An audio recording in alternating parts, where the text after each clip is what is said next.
Advocates are calling for a solution to the rise of food stamp theft. Statewide, and against a national trend, pedestrian deaths have risen. Mobile Park residents haven't had water for about 50 days now. And not one, but 2 eclipses are coming up.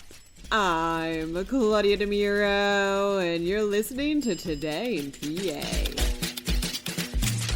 Over the past few years, there's been a rise in food stamp theft, reports CBS Local Philadelphia. Hackers get into people's Snap accounts and steal their benefits. Card skimmers get people's EBT card information, too. And the U.S. Food and Nutrition Service used to help replace people's stolen benefits, but the law expired in December. If someone's card gets hacked currently, they're unable to buy food until the card is reloaded the next month. Now advocates are pushing for Pennsylvania and other states to make EBT cards more secure. Currently, they have a magnetic strip and a pin. But advocates think that releasing cards with a chip, like most cards have these days, would make them more secure. Secretary of the Department of Human Services, Dr. Valerie Arkush, estimates it'll cost the state $7 million to make such a transition. Said she, quote, "This is something we very much want to do. It's not quite ready yet."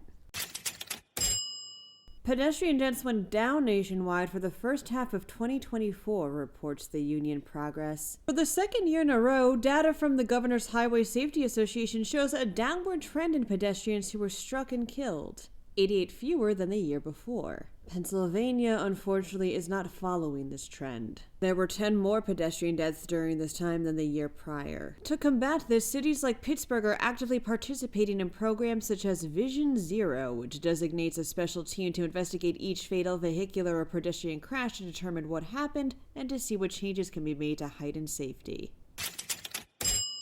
For almost 50 days now, the residents of Holiday Hills Mobile Park in Murraysville haven't had water, states Pittsburgh's Action News 4. Since January 20th, these people haven't been able to even turn the water on to get a drink. Initially, Carlson and Associates, who took over the property last April, gave a few gallons of water for each home and even offered to put people up at an inn, but for people with mobility issues, that just wasn't a viable option. Residents also informed Action News that their emails and calls go unanswered. They've just been told to be patient. Management's working on it. The latest email from management told everyone that they, as a temporary fix, will hook up a line to a fire hydrant, but whether that happened has yet to be confirmed as of the recording of this episode. Residents have decided to withhold their rent starting this month and have reached out to the Attorney General, the Housing Authority, the Health Authority, Senior Citizens Aid, and the local code office for help.